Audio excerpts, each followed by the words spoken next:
우리 시작하겠습니다. 우리 174페이지. 자, 그레고리우스는 이성을 진리의 독립된 원천으로 설정하지 않는다. 이게 이제 우리 기독교 세계관에서도 지금 이런 문제에 대해서 인간의 이성이 독립적이냐 독립적이지 않느냐, 인본주의 쪽에서야 뭐 당연히 인간의 이성이 절대성이죠. 인간의 이성이 절대성을 주장하는데, 그러나 우리 기독교적인 관점에서 인간의 이성은 독립적일 수 없다. 또 인간의 이성은 오직 하나님 말씀, 즉 성경의 제한을 받아야 된다는 게 우리 기독교적인 관점이에요. 그리고 우선 이성이라고 하는 것은 어떻게 보면 인간의 이성을 물론 당연히 우리가 이제 본성이 타락했기 때문에 인간의 이성이 죄의 영향을 받죠. 죄의 영향을 받아요. 안 받을 수가 없죠. 우리 사람 전인, 우리의 감정, 지식, 우리의 몸, 마음, 정신, 이런 모든 것들이 죄의 어떤 제한을 다 받고 있어요. 그걸 아주 정확하게 분석한다는 것은 우리 사람으로서는 절대 불가능하지만 분명한 것은 받고 있다. 그러니까 이성도 어떤 이성 만능, 이성 절대주의자들이 주장하는 18세기 계몽주의부터 시작된 그런 이성 만능과 이성 절대주의는 잘못된 것이라고 하는 것은 이미 근대 역사에서 다 판명이 난 거예요. 그렇다면은 우리는 그 이성이 절대성에 대해서 우리는 신뢰도 하지도 않고 받아들이지 않는다. 그러나 그렇다고 해서 이성을 어때요? 무시하면 안 되겠죠. 우리 종교가 특히 이성을 무시하게 되면은 그 종교는 어떻게 됩니까? 그 종교는 사실은 사교가 돼버려요. 사교. 굉장히 퇴폐적이고 광신적이고 통제가 안 돼서 아주 이 사회와 어떤 개인에게 굉장히 큰 위험한 그런 지경까지 갑니다. 그리고 우리가 이제 성경을 이해하는 데 있어서도 이성의 역할은 굉장히 유익합니다. 그렇죠? 우리가 만약에 성경을 이성적으로 관점에서 우리가 성경을 이해하지 못하면은 우리는 이 성경이 자칫하면은 인간의 생명을 살리는 도구가 아니라 어때요? 이 성경이 인간을 어때요? 우리 인간을 오히려 또 굉장히 해롭게 하는 그런. 그래서 우리는 역사적으로 우리는 이 극단적 어떤 그 종교주의자들, 그게 뭐 어떤 종교이든지 극단적 종교주의자들의 항상 문제는 뭐냐면 어떤 이성의 어떤 제한을 받지 아니하고 그냥 감성, 어떤 분위기, 어떤 사상이나 이념, 막 그런 종교적 어떤 막 열정에만 막 제한을 받는 것은 옳지 못하다 이거죠. 사실 초기 기독교 지도자들은 굉장히 이성적으로 굉장히 어때요? 탁월한 사람들이었어요. 초기 사상가들은 왜냐? 그들은 그리스 철학이나 문학, 그다음에 웅변술, 수사학, 논리학 이런 것들을 굉장히 공부를 많이 한 사람이거든요. 그러다 보니까 인간의 이성에 대해서만큼은 그들은 굉장히 당대에도 아주 뛰어난 사람이었단 말이에요. 그렇지만 그들이 기독교 신앙으로 들어왔을 때 그들의 그 이성을 그러면 문 밖에 던져버리고 기독교 안으로 들어왔느냐? 그렇지 않아요. 어거스틴도 그렇지만은 사실 저들이 이교적인 그런 철학과 문학이나 그런 것에 영향을 받았지만 오히려 저들은 그런 것들을 하나님의 말씀의 조명을 더 온전하게 하는데 잘 사용합니다. 그래서 이성의 역할은 성경에서 계시된 것을 이해할 때 도움을 주는 것이다. 그러니까 그레고리우스 자신도 이성을 무시하거나 배척하지 않고 오히려 하나님의 말씀을 계시하는 것을 잘 이해할 수 있는 오히려 더 좋은 도구다. 이렇게 얘기하는 거예요. 인간에 대한 진리는 그리스도인들의 사적인 교리가 아니라 모두 이성적 인간을 위한 진리다. 그렇죠. 하나님께서 어떤 계시를 주셨을 때 그 계시를 누구에게 이런 그 계시를 뭐 이성이 없는 짐승에게 계시한 건 아니잖아요. 아예 어떠한 감각도 없던 뭐 돌대가리나 무슨 뭐 나무 쪼가리에게나 무슨 뭐 하늘의 별 여기에다 계시한 게 아니라 누구한테? 사람에게 계시한 거예요. 그러면 그 사람은 어떠한 존재예요? 그 사람은 이성을 가진 존재란 말이에요. 그러니까 하나님께서는 사람과 논쟁하자. 너와 나 어디 논쟁해보자. 이것이 이치에 맞는지 않는지 한번 따져보자. 하나님은 어때? 굉장히 합리적인 요구를 사람들에게 한다면 왜? 하나님께서 사람을 그렇게 지으셨기 때문에 그렇다. 그래서 우리가 하나님의 진리는 이성적 인간을 위한 진리다. 그래서 우리는 오늘날 교회에서도 마찬가지예요. 교회에서도 우리가 어떤 진리를 가르칠 때 그 하나님의 말씀을 1차적으로 인간의 이성에 어때요? 이성에 합리적으로 이해시킬 수 있는 방향으로 우리가 접근을 해야지 그냥 뜬금없이 그냥 이성적이지도 논리적이지도 합리적이지도 못하고 그냥 무작정 막 들이미는 그런 형태의 진리 제시 증거는 사실 전혀 그런 특히 오늘날 같은 이런 시대에는 전혀 맞지 않는 거예요. 자, 이 그레고리우스 자신이 이제 철학자이자 수사학자라고 여기 지금 나와 있죠. 이 철학자와 수사학자면은 사실 굉장히 논리적인 사람이에요. 합리적인 사람이에요. 그러니까 이런 사람들은 어떤 문제나 어떤 상황을 그냥 단순히 보는 대로 보는 것이 아니라 아주 깊이 분석하는 사람, 그리고 자기 이성으로 파악하는 사람이란 말. 그러니까 기독교에 대해서도 성경에 대해서도 이 그레고리우스는 어때요? 하나님의 이 진리 말씀을 단순히 이건 신적인 말씀이다 하고 무조건 그냥 아무 생각 없이 판단 없이 받아들이는 것이 아니라 그 말씀이 무엇을 가르치고 무엇을 가지고 있는 내용인가 이거를 파악하는 사람이란 말이에요. 여기 그가 쓴 책에 뭐 일부 뭐 잠깐 나와 있지만은 자기 주장의 논리성을 사람들에게 설득시키는 것만큼 산문에 뛰어난 표현으로 독자들을 즐겁게 하는 일에도 관심이 많다는 인상을 준다. 그랬죠? 그러니까 어떤 주장, 그러니까 어떤 이것이 하나님 말씀이다, 이것이 성경의 말씀이다라고 주장했을 때 그것을 사람들이 어때요? 그것을 논리적으로 이해하고 받아들이는 것을 이 그레고리우스가 굉장히 기뻐한 거예요. 그러니까 자기가 어떤 무언가를 설득할 때 그 설득에 넘어오는 걸 기뻐하는 거죠, 그거를. 그러니까 그만큼 그레고리우스는 어때요? 어떤 하나님의 진리를 증거할 때 그 진리를 굉장히 어때요? 자기의 그 이성적 합리적 방식으로 증거하면서 사람들에게 하나님의 계시의 말씀으로 설득하고 그들의 잘못된 지식을 교정하고 오류를 바로잡고 그릇된 것을 바로하는 이것을 추구했다 이거예요. 벌써 이렇게 초대 사상가들은 이렇게 아주 유익한 바른 방향에서 이러한 일들을 했다는 것을 볼 때 오늘 우리 기독교는 초기 사상가들의 이런 점을 지금 굉장히 어때요? 참 본받아야 될 점이 많아요.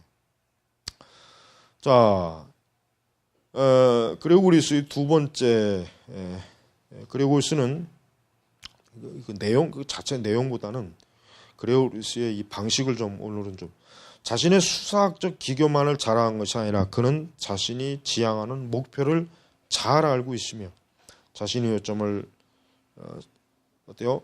설명하기 위해 누리다라는 단어를 사용한다.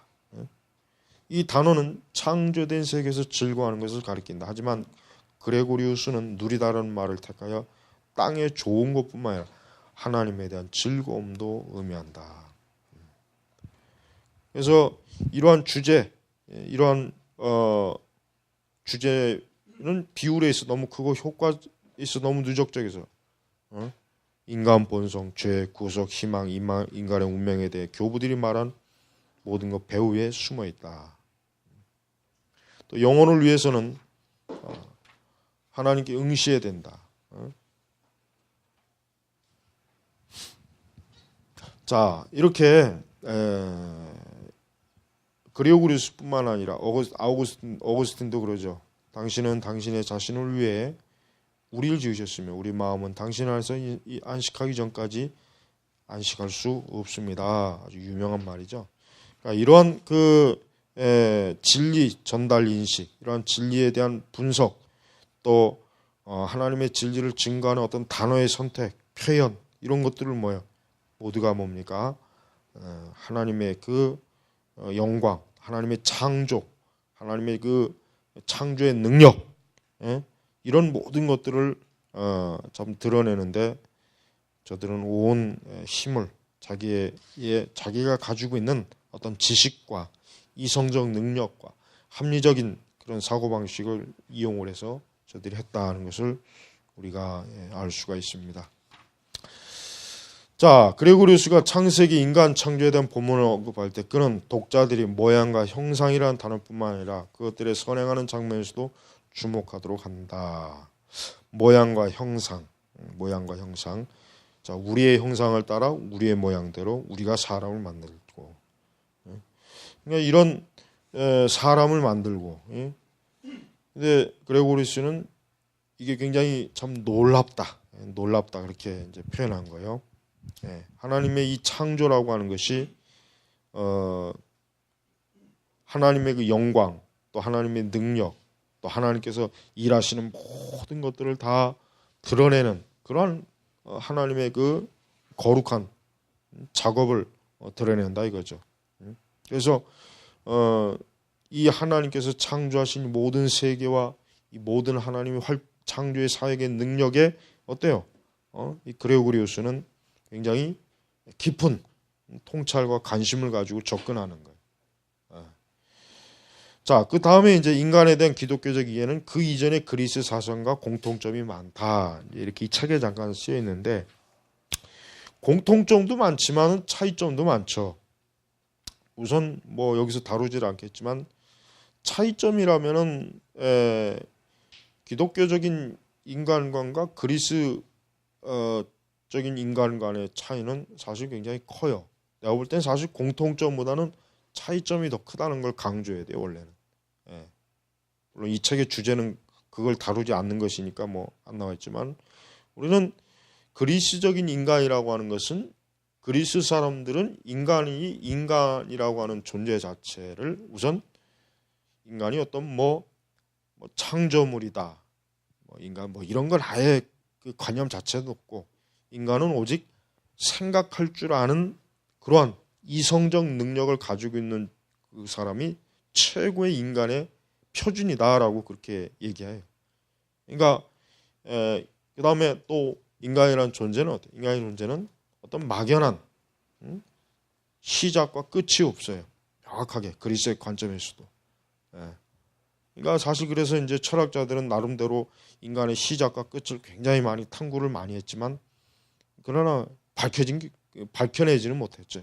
결국은 아무것도.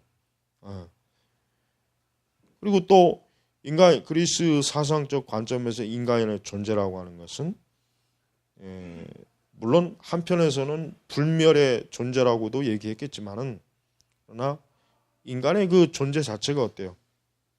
영구적인 어떤 불멸하는 사람으로서 불멸의 존재로서 드러나기보다는 잠깐 이 세상을 일시적으로 거쳐내는 그러한 사람으로서 사실은 보았다. 자, 여기서 책에서 이제 말하는 이제 공통점. 자, 인간은 자유롭게 선택할 수 있는 이성과 언어 능력으로 자신과 동물을 구별하고 무엇보다도 사회적 존재다. 이 부분. 그런 이제 기독교적 관점은 여기에서 요것만이 아니라 영적인. 그러나 그리스 사상에서 인간이 영적이다라는 관념은 없잖아요. 오히려 위험하게도 인간이 물질적인 관념이다라고 하는 주장하는 그런 철학자들도 꽤 있었단 말이에요. 그러니까 사실은 공산주의 이론이라고 하는 게 이게 마르크스가 한 게 아니죠. 이미 벌써 그리스 철학자들도 인간의 존재에 대해서 물질적인 그런 얘기를 한 그런 바보 멍청이들도 많이 있었다는 말이에요. 이제 그런 게 이제 철학사에서 계속 내려왔을 뿐이고 마르크스는 그걸 그냥 차용했을 뿐이죠. 분명히 이제 우리 기독교도 인간을 아까도 얘기했지만은 그리스 사상이나 기독교적인 이해에 있어서 인간이 이성에 대해서 중요하게 여기는 건 사실이에요. 그러나 기독교는 인간이 이성 절대주의는 지지하지 않죠. 절대주의는 지지하지 않아요. 그러나 그리스에서는 어때요? 이성 절대주의는 지지한단 말이에요. 그렇지만 어쨌든 조금이라도 좀 중첩되는 부분은 뭐예요? 어쨌든 책에서 나왔지만 인간은 자유롭게 선택할 수 있으며 이성과 언어 능력으로 자신과 동물을 구별하고 무엇보다도 사회적 존재다. 사회적 존재다.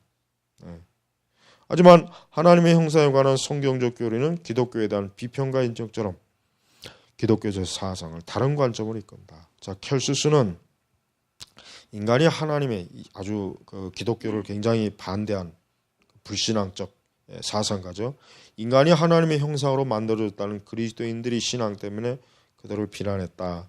하나님은 다른 어떤 모양과도 비슷하지 않다라고 썼다. 그 대신 인간은 뭐야? 그냥 단순히 우주, 소우주. 그러니까 대우주. 우리가 눈에 보이는 이런 하늘의 천체 이런 뭐 이게 대우주란 말이에요. 그럼 그 안에 있는 인간들은 다 소우주의 하나하나 다. 그러니까 켈수스는 무슨 사람이 무슨 하나님이 지어서 뭐 흙으로 지어가지고 이 켈수스 같은 사람이 듣기에는 그건 완전히 야만적인 소리. 아주 무식하고 정말 배우지 못한 철학을 모르는 그런 헛소리로 들려겠죠. 그러니까 전형적인 철학에 짜다운 말 하잖아요. 인간은 소우주요 우주와 동일한 요소들로 구성된 작은 세계다. 그러니까 인간은 이 만물의 그냥 하나의 부속품이다. 만물의 부속품이고 그 재질도 만물과 별로 다를 바가 없다. 이게 켈수스는 단번에 그냥 어떤 구약 성경의 그 하나님의 창조에 대한 이런 것에 대해서 아주 단호하게 반대하고 그걸 아예 취급도 하지 않죠. 그렇지만은 이러한 부분에 대해서 이제 그레고리우스는 다른 창조물보다 당신을 창조주께 더 존중한다는 사실을 기억하라. 그는 하늘을 자신의 형상대로 만들지 않았다. 해, 달, 아름다운 별 그리고 당신이 창조 속에서 발견하는 그 어떤 것도 마찬가지다. 모든 이해를 뛰어넘어서는 그분의 형상으로 만들어진 것은 오직 당신뿐이다. 창조 속의 어떤 것도 당신의 위대함과 비교할 수 없다. 그러니까 인간을 그냥 단순히 이 세계의 어떤 물리적, 물질적 부속품으로 여기는 그러한 이 켈수스적인 그러한 이해하고 전혀 다르죠. 왜? 인간이란 존재 자체를 굉장히 하나님의 모든 즉 만물의 그 어떤 것보다도 사실 귀하게 여긴단 말이에요. 물론 이제 그리스 사상에서도 이제 인간을 만물의 척도다 이런 말을 했지만 그 말이 그렇다고 해서 인간을 존중하는 말은 아니에요. 그 말은 뭐예요? 인간이 그저 이 모든 만물 중에서 가장 표준 규격이다. 표준 제품이다. 그래서 이렇게 얘기하는 것 뿐이지 인간의 어떤 인격성이나 인간을 존중하는 차원에서 지금 인간을 만물의 척도다. 그렇게 얘기하지는 않았단 말이에요. 그렇지만 여기 우리 그레고리우스는 어때요?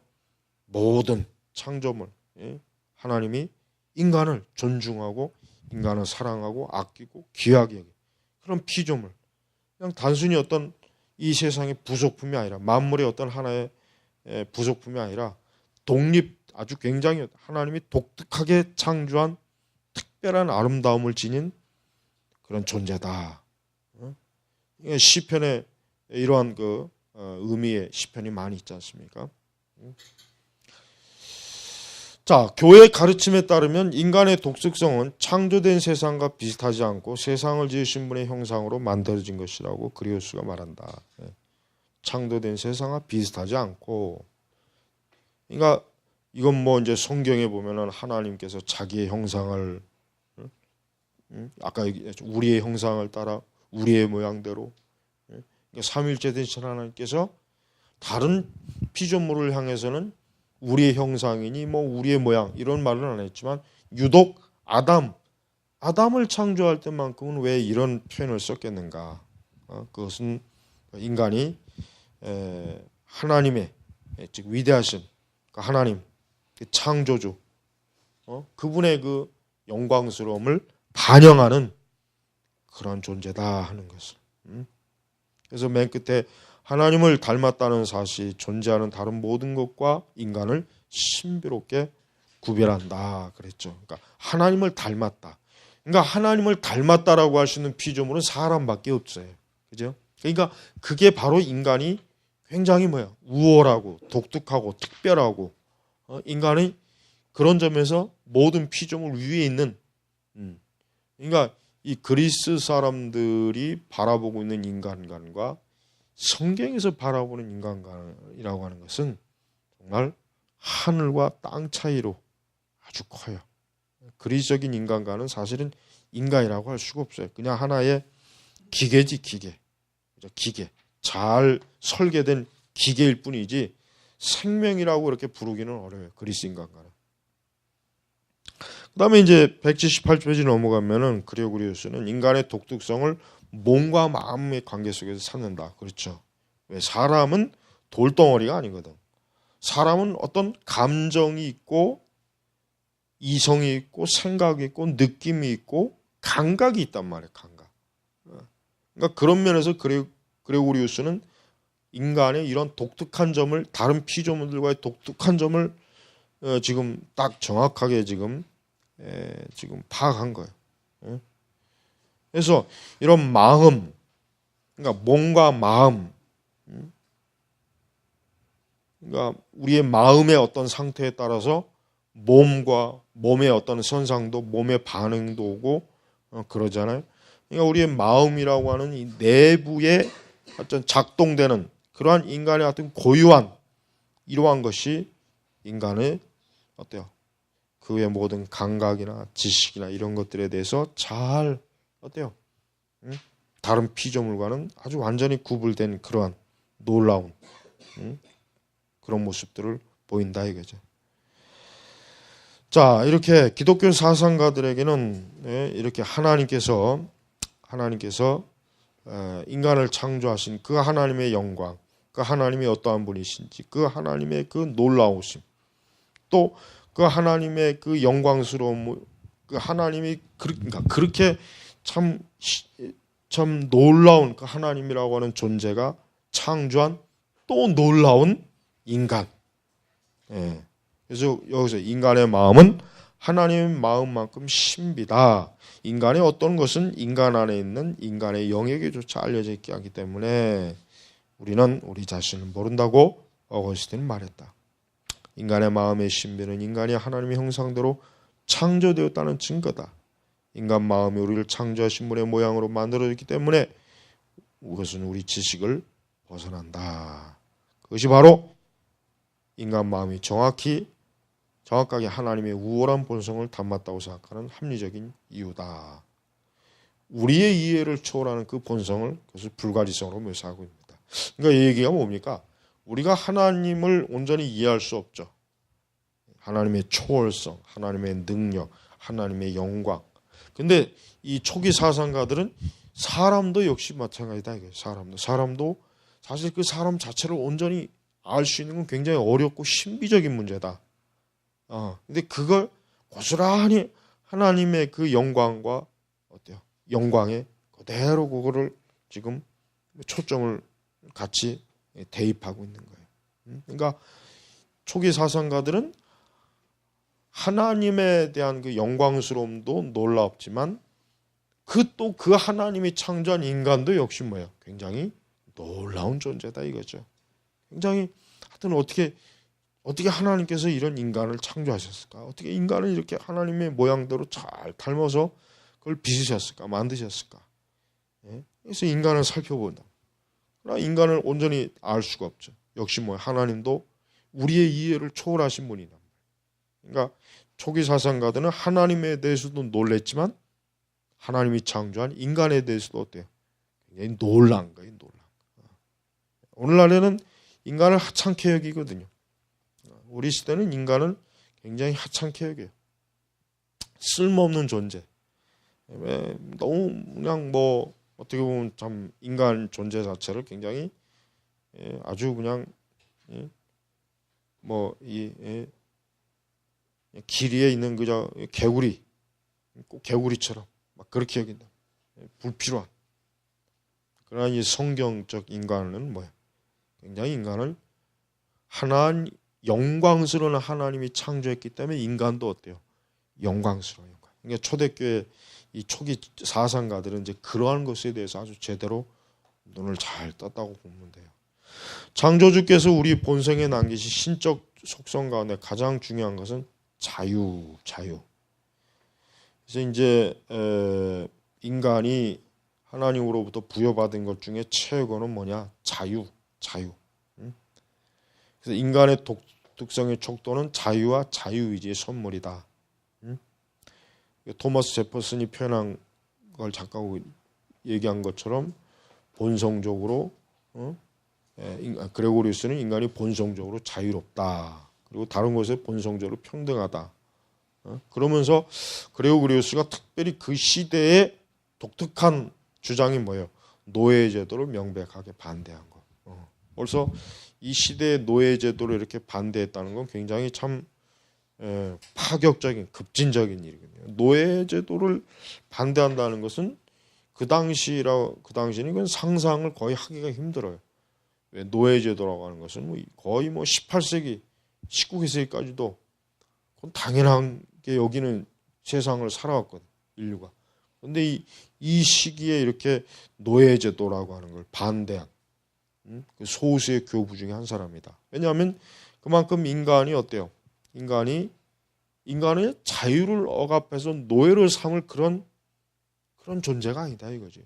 그러니까 인간이라고 하는 것을 어떤 한 인간을 그의 의지를 구속하고 그를 행동을 구속하고 그를 자유를 제한한다는 것 자체가 뭐야? 이 그레고리 입장에서는 하나님의 영광스러운 하나님이 창조한 그 영광스러운 사람의 모습에 뭐예요? 너무나 안 어울리는 거예요. 안 어울리는.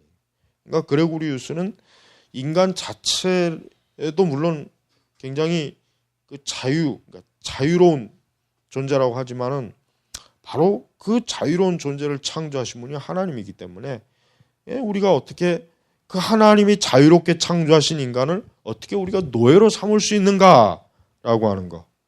이렇게 좀 얘기하는 거예요. 인간 본성을 노예 제도와 노예 소유로 구분하고 동시에 노예와 주인으로 만들므로써 인류를 위한 하나님의 법을 뒤집는다. 그래서 굉장히 참 탁월한 아주 인간의 어떤 즉 인간의 가장 기본적인 권리를 기독교적인 관점에서 주장한 거예요. 물론 이제 우리가 인권이라고 하는 개념 자체가 기독교가 아니면 인권이라고 하는 게 생길 수가 없죠. 근데 이상하게 오늘날 인권은 전부가 다 하나같이 우리나라는 전부 이 종북 좌파놈들이 전부 다 인권을 부르짖죠. 인권. 오늘날 인권 부르짖는 사람들은 그들은 사실 다 반기독교주의자들이 거의 대부분이에요. 그러니까 하나님과 관계없는 인권은 사실은 뭐예요?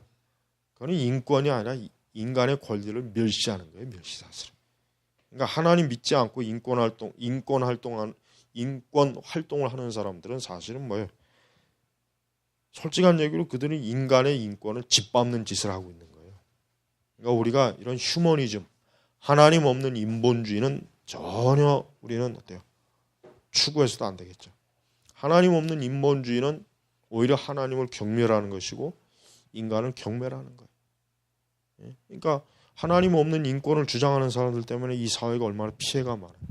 도덕적으로, 윤리적으로도, 법률적으로도 그렇고. 그러니까 하여튼 그리스도인들 중에 인권의 개념을 제대로 모르고 인권하는 사람들은 아주 참 어리석은 사람이에요.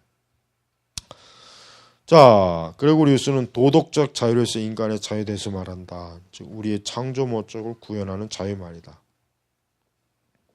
또한 인간의 삶은 참 탁월한 탁월함을 지향하는 자유와 인간적 번영의 자유라는 측면에서 정리하는 자유다. 우리의 독성이 향상되면서 우리는 하나님이신 선 안에서 기뻐한다. 그러므로 자유는 결코 자기 마음대로 서술할 수도 없고 항상 하나님과 관계 속에서 인식된다. 그렇죠? 인간이 자유롭다. 진짜 어느 누구든지 간에 내가 자유롭다라고 자신 있게 말하려면 하나님을 믿는 자, 하나님을 섬기는 사람이에요. 그런 의미에서 오늘 우리 시대 문학이나 영화나 예술, 음악 이런 데서 인간의 자유를 막 소리쳐 외치는 사람들은 그 사람들은 땅속 깊이 거기다 외치는 거나 똑같은 거예요.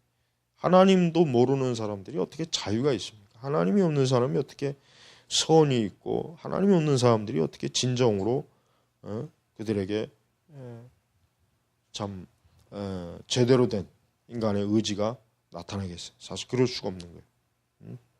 오직 우리 얼굴이 하나님을 향하고 우리 행동에 그의 사랑이 형성될 때 우리의 삶은 온전히 인간적이 될 것이다. 자유는 행동의 문제이면서 동시에 보는 것, 비전의 문제이기 때문이다. 삶의 충만함을 부여하는 행복은 오직 우리의 의지가 하나님의 의지와 일치할 때 우리 자신의 것이 될 것이다. 삶의 충만함을 부여하는 행복. 그러니까 인간이 근본적으로 행복하고 싶다면은 뭐예요? 그냥 하나님의 뜻과 내 뜻이 같아져야 된다. 그러니까 더 좀 정확히 얘기하면 우리의 의지가 하나님의 뜻에 딱 잡혀 있어야 돼. 방향이 거기다. 거기서 이제 벗어나면 안 되겠죠. 거기서 벗어나면 큰일 나겠죠.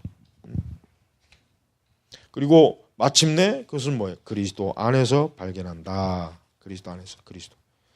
그래서 예수님은 하나님의 아들이시지만은 사실 참된 인간의 어떤 표본을 보여주신 분이에요.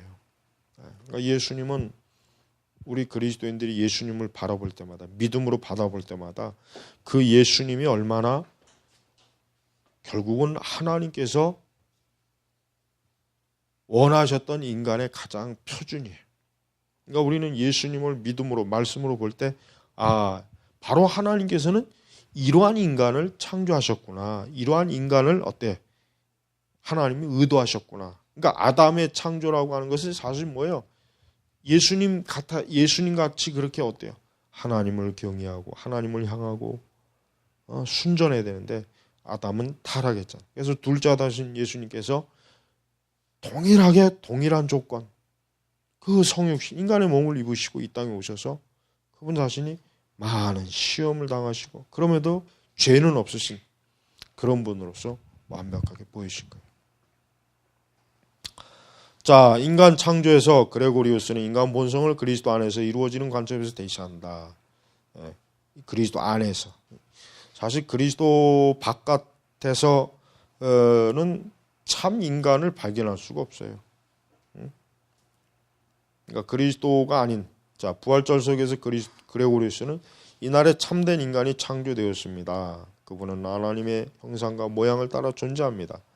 라고 말했다. 기독교 인간론에서 그리스도 안에 인간 본성이 본래적이고 진정한 형태로 나타났다는 사실이 중요하다. 그러니까 하나님께서 인간을 궁극적으로 바라보시는 그 완전한 표준을 그레고리우스는 뭐예요? 예수님에게서 봤다라고 이제 그렇게 얘기하는 거나 마찬가지죠. 그리고 오직 인간의 의미는 예수님 안에서 찾을 수 있다 이거예요. 그러니까 한 사람의 완전함은 그가 예수님 안에 있느냐, 예수님 바깥에 있느냐, 이게 바로 뭐예요? 진정한 인간의 참 모습이에요. 그러니까 우리는 이 세상에서 말하는 그 무수한 인간에 대한 많은 글과 많은 이론과 많은 사상과 많은 문학적 표현과 이런 모든 내용들이 사실은 별로 우리에게는 하나도 설득력이 없죠. 전혀 그건 진리의 빛을 받지 못한 거랍니다. 자, 이러한 이유로 그레고리우스가 자신의 논문에서 신약성경에서 직접 인용한 인간의 세 가지 특성을 소개하는 것은 별로 놀라운 일이 아니다. 첫째, 로고스 혹은 이성이다. 이것은 그가 요한복음 1장에서 가져온 것이다. 태초에 말씀이 계셨다. 자, 그렇죠. 자, 요한복음 1장에서 나온 이 로고스, 이것은 바로 예수님인데 태초의 말씀, 이 말씀이 육신이 되었어요. 그러니까 바로 이 요한복음 1장 1절에 태초에 말씀 계셨다. 이 말씀이 단순히 그냥 이 말씀이 그냥 어쨌든 영원 전부터 계셨던 분이지만 그러나 이 말씀이 때가 되매 어때요? 사람의 몸에서 이 땅에 오셨죠. 동정녀 예수 마리아를 통해서. 두 번째, 그리스도의 마음이며, 이것은 성령의 은사로 받은 사람은 그리스도의 마음을 가졌다고 썼던 바울의 글에서 가져온 것이다. 즉 그리스도의 마음, 그 예수님의 마음, 예수님의 마음. 그 예수님의 마음은 어떠한 마음입니까? 예수님의 마음. 우리 신자들은 우리 자신의 마음을 살펴보면서 동시에 예수님의 마음은 어떠한 마음이셨을까? 지금 우리 마음, 내 자신의 마음을 이렇게 쭉 봐요. 그러면서 예수님은 어떠한 마음을 가지셨던가? 세 번째, 사랑. 이것은 그레우스가 너희가 서로 사랑하면 이로써 모든 사랑이 너희가 내 제자인 줄 알리라. 하나님은 사랑이자 사랑의 원천이시다. 이런 하나님 말씀을 가져와서 인간 본성을 그리스도 안에서 하나님의 그 사랑의 대상이 인간이란 말이에요. 그 사랑의 대상이 인간이라고. 그러니까 예수님께서 이 땅에 십자가에 오신 것 자체가 뭐예요? 인간을 사랑하셨기 때문에 오잖아요. 그래서 하나님이 이 세상을 그처럼 사랑하사 독생자를 주셨으니라고 했죠. 사랑이에요, 사랑. 근데 이러한 인간에 대한 사랑, 이것이 결국 뭐예요? 결국 그리스도의 영광을 보여주는 거예요. 그리스도예요. 그러니까 이제 그레고리우스는 그리스 사상은 인간을 위한, 인간에게 목적을 두고 인간에게 모든 걸 기대는, 전혀 정말 말 그대로 인본주의는 그리스 사상에서 나온 거예요. 그러나 그레고리우스는 그 인간을 무시하지는 않아요. 그 인간을 무시하지 않고 오히려 그 인간을 탁월하고 존귀하고 영광스럽지만 그 인간의 진정한 의미를 어디서 찾습니까? 그리스도 예수 안에서 찾잖아요. 그래서 거기 181페이지 뭐래요? 창조는 선물이자 약속이며 우리가 오직 그리스도를 바라볼 때만 태초에 만들어진 것을 알 수 있게 된다. 그러니까 그리스도 중심적 인간관이에요. 그리스도 중심적 인간관.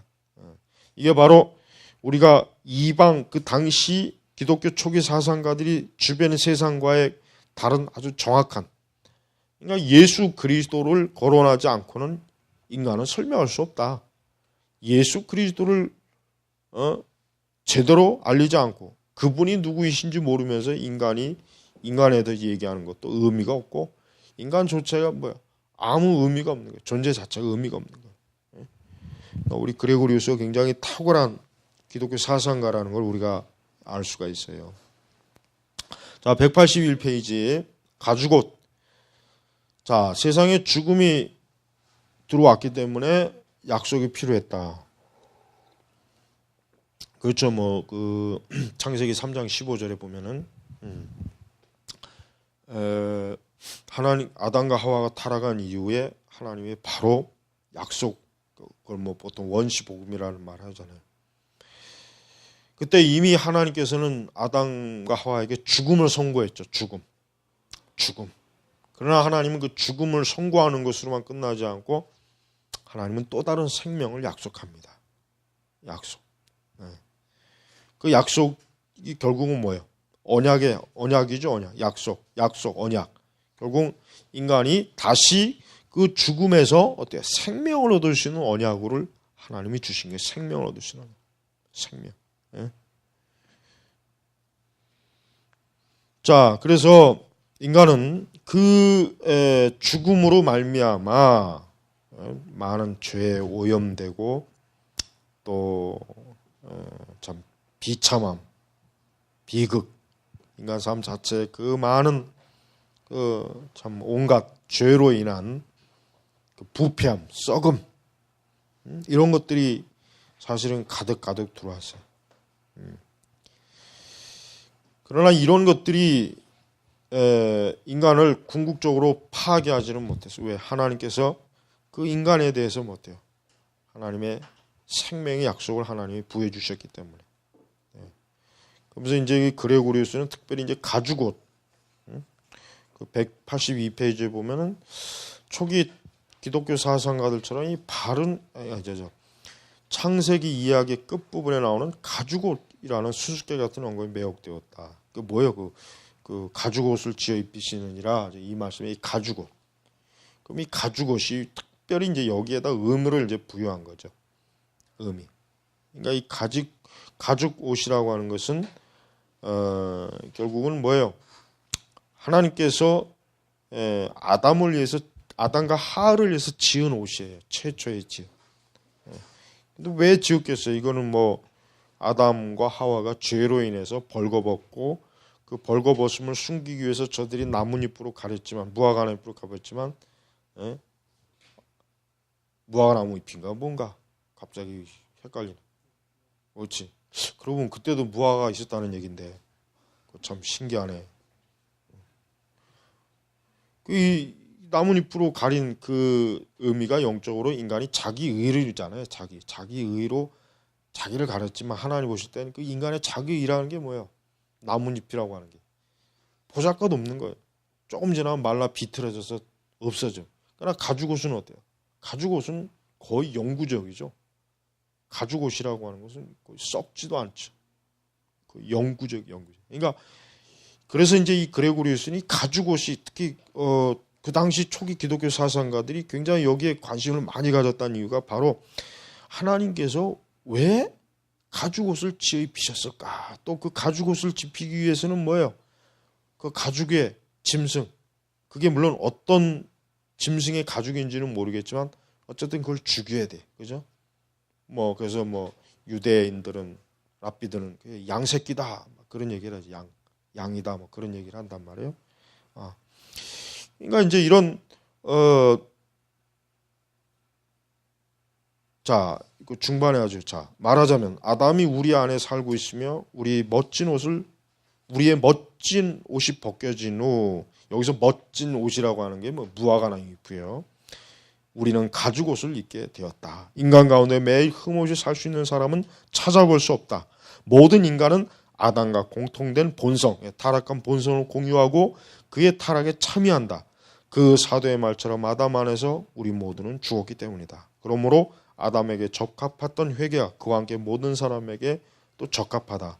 죄가 편만하고 우리가 존재하는 순간 죄가 발생하고 우리와 함께 자란다. 바로 이와 같은 이 죄의 편만함, 이 죄로 인해 나타난 모든 것들을 가리는 역할을 이제 이 가죽옷이 한 거예요. 가죽. 이 가죽옷이라고 하는 것은 하나님께서 아담과 하와에게 뭐예요?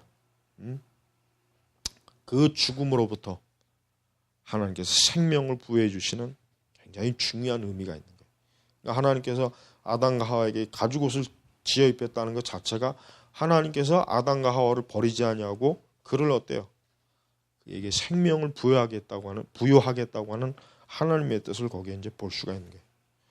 자, 죄는 항상 두 개의 특정한 진리 사이에 있잖아요. 한편으로 인간은 하나님의 형상으로 창조되었고 다른 한편은 하나님과 살 운명이다. 그러니까 하나님이 창조한 인간을 하나님이 완전히 없애버리지는 않았다는 게 참 의미가 큰 거예요. 인간은 불멸의 존재거든요. 인간은 설령 형벌을 받아 지옥에 가도 지옥에서 불멸하지 지옥에서 사라지는 게 아니잖아요. 그러니까 인간은 하나님의 형상으로 창조되었고 뭐야? 한편 하나님과 함께 살 운명이다. 그러니까 하나님의 형상으로 되어 있다는 것 자체가 결코 그가 그 존재가 사라지거나 그 존재가 완전히 그냥 상실되는 그런 게 아니지. 비록 이성은 죄로 어두워졌고 인간의 자유와 욕망이 되었지만 말이다. 그 형상은 비록 거의 없어질 정도로 닳았지만 항상 거기에 있다. 뭐가 있다? 하나님의 형상이 있다. 어거스틴이 말한 거죠. 그러니까 어거스틴도 그렇고 초기 사상가들은 인간이 굉장히 인간에 대해서 현실적으로 잘 파악했어요. 초기 사상가들은 절대 인간에게 소망을 두지 않았어요. 인간을 낭만적으로 보질 않았어요. 절대 순진하게 인간이, 그러니까 그리스 사상은 인간을 이 조각휘나 이런 거 보면 뭐야? 아름다워요. 아름다운 미소년, 신의 그 막 아주 막 두려운 모습, 인간을 그렇게 막 조각하잖아요. 그러니까 그리스 사상에서는 인간을 굉장히 막 아주 최고의 존재로 막 높이는 사상이지만 히브리적 관점에서 인간은 어때요? 유대 히브리, 아니 더 기독교적 관점에서는 인간은 어때요? 절대 믿을 만한 존재가 안 돼요. 오히려 더럽고 지저분, 죄로 인해서 본성이 타락하기 때문에 아주 엄격하게 그걸 볼 줄 알아야 돼. 초기 사상가들은 그런 현실적 인간의 비참함을 잘 파악한 사람이에요. 그러면서도 뭐예요? 하나님을 닮은 구석이 있거든. 그러니까 인간에 대해서 완전히 그렇다고 절망적인 관점으로 인간을 바라보지도 않았어요. 왜? 그리스도 예수 안에서 새로운 생명을 부여받으니까. 그러니까 초기 사상가들이 참 이런 균형 있는 인간의 비참함에 대해서도 제대로 파악했고, 반대로 뭐요? 또 한편으로 뭐요? 인간이 그러나 그 비참함 가운데서도 하나님은 인간에게 어때요? 생명. 왜? 그에게 하나님의 형상이라고 하는 그 영광스러운 모습이 다 있기 때문에 그 형상을 어때요? 추구하는 그 사모하는 마음이 초기 사상가들이 굉장히 강력한 거예요. 이게 결국 복음에 대한 소망이에요. 복음. 결국 복음에 대한 소망이라고. 그러니까 사실 인간 자체가 굉장히 타락했고 원래 그 아름다움, 그 존귀함, 원래 그 완벽함, 모든 게 다 사실은 그냥 막 다 무너져 버렸어요. 그건 사실이. 그러나 그렇다고 해서 인간을 완전히 이제 뭐야? 포기하자. 더 이상 소망이 없다. 희망이 없다.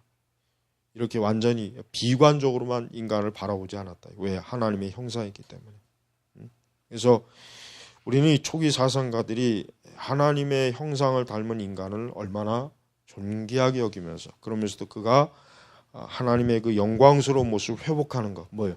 결국 예수님 안에서 다시 회복하는 것을 저들은 엄청나게 큰 소망을 가진 거예요. 자, 184페이지 보면은 몸에 대해서 이제 몸. 아까 그리스 사상은 인간의 몸을 어때요? 아주 신성시해요. 그리스에서는 인간의 몸을 굉장히 신성시해요.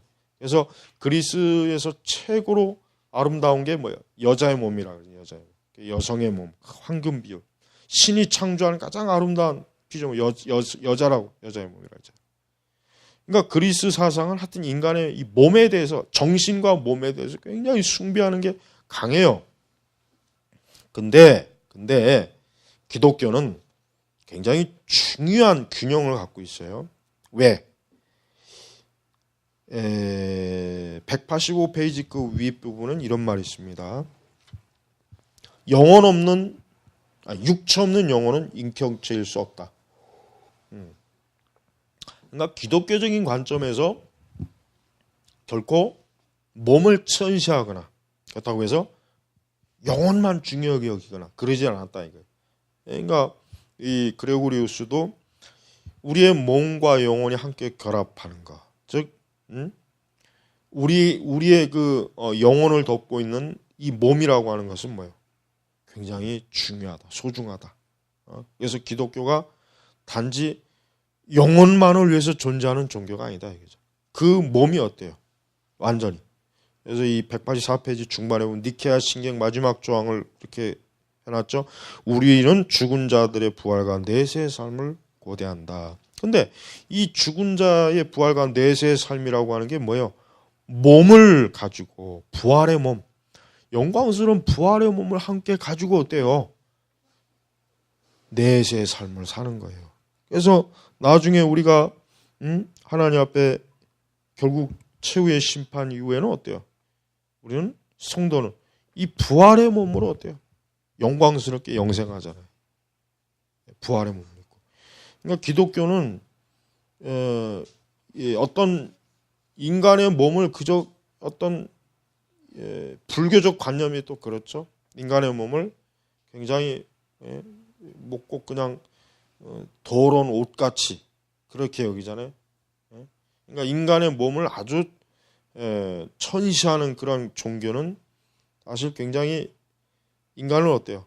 인간의 그 종기성을 파괴하는 거예요. 파괴. 근데 기독교는 인간의 몸을 어때요? 파괴하지 않아요.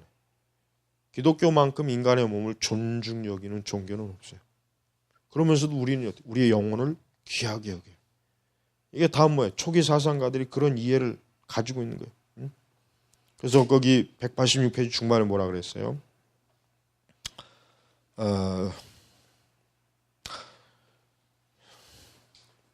보나벤투라가 한 말이죠. 사람은 영혼이 아니다. 사람은 영혼과 육체의 결합체다. 그리고 영혼과 육체가 없다면 완벽한 기쁨은 있을 수 없다. 영혼과 육체가 없다면 완벽한 기쁨이 있을 수 없다. 그러니까 예수님께서도 부활의 몸을 입으시고 제자들 앞에 나타나셨어요. 그리고 그 몸으로 어때요? 그대로 승천하셨죠. 그럼 뭘 얘기하는 거예요? 예수님 자신이 뭔 본을 보여주신가? 인간의 육체를 존귀하게 여기는 그런 본을 보여주신 거예요. 그러니까 초기 사상가들도 이 몸이라고 하는 것 자체를 멸시하거나 그러죠. 그러나 이것이 이제 중세 시대에 와서는 사실 좀 이 수도사들이 몸을 고통스럽게 하죠. 고행. 억지로 막 물과 빵만 먹고 거친 곳에서 잠을 자고 등에 채찍질을 하고 몸을 괴롭혀야 영이 산다. 몸을 괴롭혀야 영적으로 더 뭔가 좀 더 어떤 수도의 경지에 오른다. 이런 것들. 그러니까 이런 그 어떤 몸을 천시하는 이런 중세적 관념이 초기 기독교 사상가들에게는 사실 굉장히 어때요? 낯선 거예요. 낯선 거라고. 그러니까 우리는 이런 하나님께서 즉 그러니까 초기 사상가들이 이런 육체에 대한 부분에 있어서도 육체를 천시한 것이 아니라 육체는 반드시 나중에 어때요? 영혼과 함께 하나님의 그 영광스러운 부활에 참여하고 그걸 통해서 어때요? 온전한 내세의 삶, 천국의 삶을 누린다는 것을 확실하게 저들은 믿었던 거예요. 그리고 그것을 아주 중요하게 여겼어요. 그러니까 우리가 이제 우리의 신앙의 어떤 균형은 이렇게 우리의 육신도 사실은 균형 있게 우리가 그래서 이제 신학 성경은 주로 이제 인간의 그리스도인들에게 몸을 어떻게 했습니까? 거룩한 도구로 그러니까 죄의 지체로 쓰지 말고 거룩한 도구로 사용할 것을 신약 성경은 굉장히 많이 가르쳤단 말이에요. 자, 오늘은 이제 여기까지 하고 다음에는 이제 7장 믿음의 합리성, 아주 중요한 겁니다. 하고 하겠습니다. 자, 기도하겠습니다. 하나님 아버지, 오늘도 또 하루의 모든 강의를 인도해 주시니 감사합니다. 저희들을 더욱더 잘 하나님의 일꾼으로서 모든 면에서 잘 훈련되어지고 또 정립되어진 그러한 일꾼으로 세워주시옵고 또 내일 또 하루의 모든 강의 일정도 도와주시며 하나님의 영광스러운 교회와 이 모든 복음의 진리를 풍성하게 하옵소서. 예수님의 이름으로 기도합니다. 아멘.